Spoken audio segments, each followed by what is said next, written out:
Nabasa ko pa rin ang message ni Gabriel mula kagabi. Ang gusto ko, ikaw lang. Diyos ko, dapat ko na siyang layuan. Dapat akong bumitaw.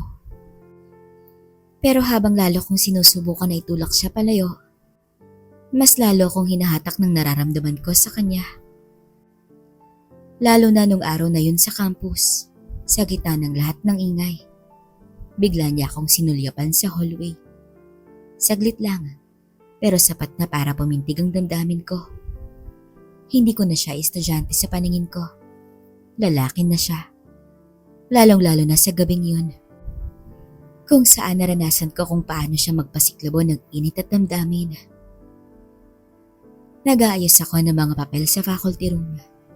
Tahimik, wala pang gaanong tao. Hanggang sa bumukas ang pinto. Pumasok si Gabriel. Anong ginagawa mo rito? Gulat kong tanong. Dumiretso siya sa harapan ko. Naka-uniform pa rin, pero suot ang pamilyar niyang confidence.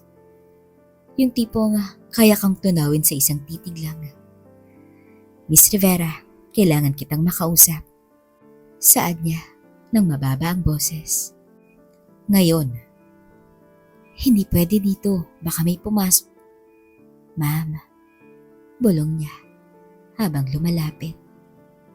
Wala akong pakialam kung may makakita. Kung pwede lang kitang iangkas sa mesa ngayon at ipaalala sa'yo kung gaano kita kagustong pag-aari, gagawin ko. Napasingap ako. Tumigil ang paghinga ko. Gab, mahina akong bulong. Nilagay niya ang kamay niya sa gilid ng mesa. Pinalibutan ako. Nakaupo ako sa swivel chair habang siya ay nakatayo sa pagitan ng mga tuhod ko. Hinihintay lang niya ang kahit kaunting signal mula sa akin. At binigay ko yun. Hinila ko siya palapit. Hinawakan ng batok niya at hinalikan siya. Mabagal sa una. Tapos naging mapusok. Mabilis na naglakbay ang kamay niya. Ang init niya ay tila sunod sa balat ko. Dahan-dahan niya akong inangat mula sa upuan at isinandal sa file cabinet. Hinila niya pataas ang pang-ibaba ko. Napakagat ako sa labi. Ang init mo, ma'am. Bulong niya. Tumigil ka, baka may dumating. Daing ko, pero wala nang lakas ang tinig ko. Sabihin mong ayaw mo. Ulit niya, pero hindi ko sinabi. Bagkus ay hinata ko siya palapit. Sabay, isang tunog ng pagbukas ng pinto. Ma'am Rivera? Muntik na akong mapasigaw. Agad kaming nagkahiwalay. Si Gabriel ay mabilis na naglakad palayo. Nagkunwari na may inaabot sa desk ko na folder.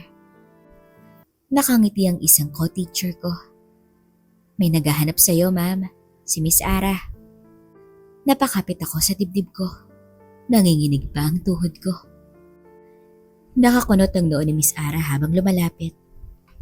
Okay ka lang? Tanong niya. Tumango ako. Pilit na pinapakalma ang sarili.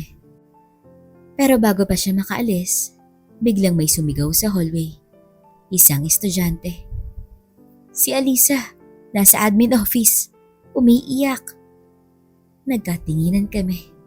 Sa loob-loob ko, alam ko may kinalaman na naman to kay Gabriel. Paglabas ko ng faculty room, agad kong nakita si Alisa sa hallway. Nagwawala. Umiiyak habang sinisigawan si Gabriel. Huwag mo kong gawing tanga, Gab. Alam kong may babae ka na. Sino? Sino, ha? Tahimik lang si Gabriel, pero nakatingin siya sa akin. Hindi kay Alisa. Sa akin. Hindi ako ang niloko, Alisa. Mahina niyang sagot. Ikaw ang naghanap ng iba. Hindi to tungkol sa past. Sigaw ni Alisa. Tungkol to sa babae mo. Halos lahat ng estudyante at ilang guro ay nagsilabasan na. Pati ako hindi na makagalaw. Hanggang sa tinawag ako ni Miss Ara. Ma'am Rivera, ikaw ba ang pinapatamaan niya? Ha? Ako? Hindi. Pero huli na, ang mga mata ng mga tao, isa-isa nang nagbaling sa akin. At nung gabing yon, nag-message si Gab sa akin. I'm sorry, hindi ko nakontrol. Ayokong madamay ka. Pero mama, kahit ano pang sabihin nila, ikaw ang gusto ko. Wala akong pinagsisisihan. Gab, natatakot ako. Baka masira ako sa trabaho. Baka masira ka rin sa school. Masisira lang ako kung mawawala ka. Sagot agad ni Gabriel. Ilang araw ng katahimikan. Hindi ko muna siya kinausap. Hindi ko siya tinignan sa klase. Hindi ko pinansin ang mga titig niya habang nagtuturo ako. Pinilit kong maging normal. Pero ang hirap. Lalo na naglapitan ako ni Alisa mismo sa library. Ma'am, wika niya at malamig ang boses. Pasensya na kung naging magulo ko nung araw na yon. Tumango ako. Hindi ako makatingin sa kanya. Alam mo, ma'am, may kutob akong mainagaw ka sa akin. At kung totoo yun, ipaglalaban ko siya. At sa unang pagkakataon, tinignan niya ako mula ulo hanggang paa. Ngumiti siya. Malamig, mapanganib. Hindi ka man lang karapat-dapat sa kanya. Hindi ko alam kung saan ako kukuha ng tapang sa mga susunod na araw. Ang buong eskwelahan ay tila naging mata at bibig ng isang chismis. Sa hallway, sa CR, sa kantin, lahat may bulong, lahat may tingin. Parang lahat ng mata ay sinusundan ako. At sa likod ng mga tingin na yon, isa lang ang usapan. Si Ma'am Rivera at si Gab. Tumawag ng emergency meeting ang admin. Isa sa mga senior faculty ang nagsalita. Miss Rivera, may kumakalat na issue tungkol sa'yo at sa isa sa mga estudyante mo. Hindi pa namin pinaniniwalaan pero may ilang magulang na ang nagrereklamo. Hindi ako makatingin sa kanila. Pakiramdam ko ay naglalakad ako sa bubog. Wala pong katotohanan ng mga yon. Sagot ko. Mahina pero diretso. Ma'am, sabat ng HR. May nag-file ng anonymous letter. May sinasabi pa raw na nakita kayong magkasama sa labas ng campus nang hindi naaayon sa propesyon. Parang binagsakan ako ng langit at lupa. Pag-uwi ko, nadatnan ko si Gabriel sa labas ng apartment ko. Nakaupo siya sa motorsiklo niya. Nakayuko. Pagkakita niya sa akin, agad siyang tumayo. Gab, anong ginagawa mo rito? Lumapit siya at niyakap ako ng mahigpit. Hindi ako gumante. Nanginig ako sa bisig niya. Sorry, alam kong ang dami ng gulo. Pero hindi ko kayang hindi ka makita. May reklamo na, Gab. May letter. Anonymous daw. Si Alisa yun. Sigurado ako. Ito na yung kinatatakutan ko, Gab. Saad ko sa kanya habang nakakapit sa dibdib niya. Baka masira ang pangalan ko, ang karir ko, ang buhay ko. Hinawakan niya ang pisngi ko. Kung mawawala ka, anong silbi ng lahat sa akin? At doon ko na hindi napigilan ang sarili ko. Hinila ko siya papasok sa loob ng apartment at isinara ang pinto. Kung gusto mo ko, Gab, patunayan mo. Halos mapunit ang mga damit namin habang tinatanggal ang mga yun. Mainit, desperado. Hinagis niya ang bag ko sa gilid. Inangat ako at isinandal sa dingding. Huwag mo na akong tawaging ma'am ngayon. Bulong ko sa kanya habang nilalasap ang bawat halik niya. Sabihin mo, saad niya, na ako lang ang sayo. Gab, ikaw lang. Hiniga niya ako. Dahan-dahan ang bawat galaw, pero puno ng gigil. Hindi to basta pagpapaligaya. Para kaming dalawang kaluluwang gustong magsanib sa isang gabi na hindi sigurado kung may bukas. Sa bawat ulos niya, Sa bawat daing ko, parang may hinahabol kaming hangganan. Isang desisyong wala nang balikan. Pag-aari na kita. Bulong niya sa tenga ko habang inaabot ng sukdulan. Kinabukasan, pagpasok ko sa school, may nakadikit sa hallway wall. Bawal ang relasyon ng guro at estudyante. May resibo na. May litrato kami ni Gab. Nakasandal sa motorsiklo niya. Malabo, pero sapat para pagdudahan. At sa gilid ng hallway, nakita ko si Alisa. Naka-cross arms at nakangiti. "Good morning, ma'am." Ani nito. Puno ng laso ng tono. "Pasensya na, kailangan ko lang itama ang mali." Tumakbo si Gabriel papunta sa faculty at hinarap si Alisa. "Anong gusto mo, ha? Mapahiya siya? Mawalan siya ng trabaho?" "Gusto ko lang malaman niya kung paano masaktan." Saad nito, luha ang nakangiti. "Ganun mo ba ako pinalitan? Sa kanya?" "Matagal na kitang nilisan, Alisa. Huwag mong idamay si ma'am." Pinatawag ako ng dean. Hiniling na mag-leave na muna ako habang iniimbestigahan ang issue.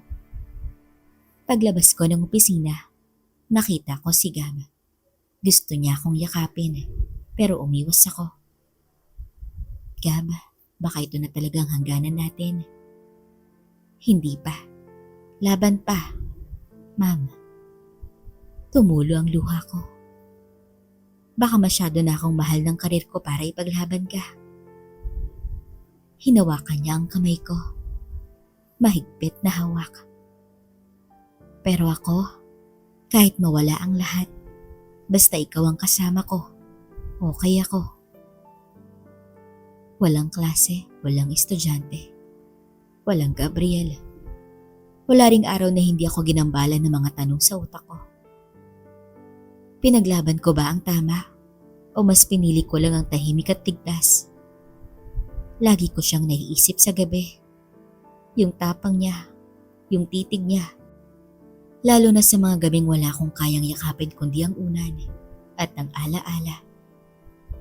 Hanggang sa dumating na ang araw ng committee hearing. Nakaayos ako. Neat bun, minimal makeup, formal attire. Kahit nanginginig sa loob, kailangan kong magmukhang matatag. Kasama ang dean, HR, at 2 faculty representatives. May isa pang surprise guest, si Alisa. Sumabog ang dibdib ko sa kaba. Pati si Gabriel ay tinawag. Nasa kabilang dulo siya ng mesa. Tahimik, pero palihim niya akong tinititigan. Testimonya ni Alisa. Gabriel Escano and Ma'am Rivera are having an inappropriate relationship. Bungad ni Alisa. May mga nakakita sa kanila na magkasama sa labas ng campus. Nakaakbay, madalas mag-usap ng malapit. "May personal ka bang dahilan sa pagsasabi nito?" Tanong ng HR. Napangiti siya. "I used to be Gabriel's girlfriend. He left me for her." Objection. Biglang sigaw ni Gabriel. "Hindi yun totoo. Iniwan ko siya dahil nahuli ko siyang may ka-text na lalaki. Ako ang iniwan, hindi siya." Tumayo si Gabriel. "At hindi ko intensyon na saktan si ma'am. Kung may kasalanan man, akin yun." "Gab, please." Bulong ko. Ayokong mawasak siya sa harapan ng lahat. Pero tumuloy siya. Hindi siya nang akit. Hindi niya ako sinulsulan. Ako ang unang lumapit. Ako ang unang nagparamdam. Ako ang unang umamin. "Pero Ma'am Rivera responded, didn't she?" Tanong ng faculty representative. Sumagot ako ng mahina, pero malinaw. "Oo, nagkamali ako. Nagpadala ako sa damdamin." Tahimik ang buong silid, pero hindi ako natatakot sa totoo. I tried to be professional, pero dumating sa point na hindi ko na kayang itanggi. Gusto ko rin siya. Bago pa tapusin ang meeting, may isang estudyante ang biglang pumasok. si Carla, isa sa mga tahimik kong estudyante. Pasensya na po, pero may gusto lang akong linawin. Nagulat ang lahat, lalo na si Alisa. Hindi ko sinasadya pero narinig ko na minsan kausap ni Alisa ang kaklase namin. Sinabi niya na ipapahiya niya si Ma'am Rivera para bumalik si Gab sa kanya. Tumayo si Alisa. Ano? Sinungaling ka? Narinig ko po yung tungkol sa fake photo. Yung picture po na ipinakalat. Hindi po kuha yun sa gate. Kuha po yun sa labas ng library habang may event. Bumagsak sa upuan si Alisa. Hindi siya nagsalita. Matapos ang deliberasyon, nilinaw ng committee. There was inappropriate closeness, but no confirmed misconduct within school premises. Since there's no physical proof of a formal relationship, we are giving Ma'am Rivera a warning and clearing her of violation. But she is advised to maintain professional boundaries at all costs. Humiwalay na si Alisa sa school. Voluntary transfer daw. Pero lahat ng estudyante alam ang totoo. Paglabas ko ng building, nakita ko si Gabriel sa may gate. Tahimik siyang naghintay. Tila handang umalis kung hindi ko siya lalapitan. Nilapitan ko siya. Pwede pa ba akong umasa sa'yo, ma'am? Tanong niya. Napatingin ako sa langit. Pagod na ako sa pakikipaglaban. Pero mas pagod na akong magpigil. Hindi na ako ma'am ngayon, Gab. Ano ka na? Hinawakan ko ang kamay niya. Babaeng handang sumugal. Basta totoo. Sa gabing yon, sa apartment ko ulit kami na uwi. Parehong walang salita pero puno ng damdamin. Wala ng guilt, wala ng tago, wala ng mama. Ginapos namin ang isa't isa sa halik. Mainit, ng malaya, ng totoo. Hindi mo na ako estudyante. Bulong niya habang hinhila ang suot kong dress. Kaya wala ka ng dahilan para hindi ko mapatunayan na akin ka lang. At hinayaan kong ang hubog naming dalawa ang magdesisyon para sa amin. Isang taon na ang lumipas mula nang muntik nang mawala sa akin ang lahat. Ako si Miss Rivera, dating literature teacher sa isang kilalang kolehiyo. At ngayon, isa ng dating guro. Nag-resign ako ilang buwan matapos ang insidente. Hindi dahil napilitan, kundi dahil pinili kong lumaya. Hindi para kay Gabriel, kundi para sa sarili ko. Pero totoo ring hindi ko siya iniwan at hindi rin niya ako iniwan. Ngayon, nagtuturo ko sa isang online university. Mas tahimik, mas malayo sa intriga, at higit sa lahat, malaya. Kasama ko si Gabriel sa bawat hakbang. Nag-shift siya ng kurso. Kumuha siya ng business admin. Part-time. Nagtrabaho din siya bilang assistant boxing coach sa isang local gym. Buo pa rin ang katawan niya. Matikas, malakas, pero mas kalmado na ngayon. At gabi-gabi, umuwi siya sa apartment na dati solo ko lang tinitirhan. Isang gabi, habang magkaakap kami, tinanong niya ako. Kung hindi ako dumating nung gabing yon, ano kayang nangyari sa'yo? Hindi ko alam. Sagot ko habang hinihimas ang dibdib niya. Baka may nangyari sa akin. O baka natakot akong tuloy-tuloy sa buhay. Tuloy-tuloy sa pagtitiis. Paano kung hindi ako naging estudyante mo? Siguro, hindi ko malalaman na may lalaking gaya mo na kayang ipaglaban ako sa lahat, kahit sa sarili ko. Bumangon siya mula sa higaan. Tinanggal ang nakabalot at tinignan ako sa dilim. Hindi pa ako tapos sa'yo ngayong gabi. Tumawa ako. Kailangan ko pang mag-check ng papers bukas. Lumapit siya at binuhat ako. At tinanggal ang pang-ibaba ko. Wala kang klase bukas. Bulong niya habang marahan akong pinapasok. Ako lang ang kailangan mong i-check ngayon. At doon kami muling naglaho sa isa't isa. Kinabukasan, may ipapakita ko sa'yo. Wika niya habang hawak ang envelope. Napangiti ako. Wala kong ideya kung ano yun. Nang buksan ko to, isang folder ng business plan ang laman. Logo, name, layout, contact sheet. R+G Learning Studio. Anong? Total pareho tayong educator. Saad nito. Bakit hindi tayo magtayo ng sarili nating online learning center? Ikaw sa writing and humanities, ako naman sa entrepreneurship at physical development. Dalawang mundo pero parehong nagtuturo. Naluha ako. Hindi lang ako ang pinili niya. Pinili rin niyang sumabay sa mundo ko, sa paraan ko. 1 year later, muling pumasok si Gabriel sa universidad. Hindi bilang estudyante, kundi bilang lecturer. At ako, tinanggap ulit bilang part-time instructor sa kaparehong department. Formal na ang lahat.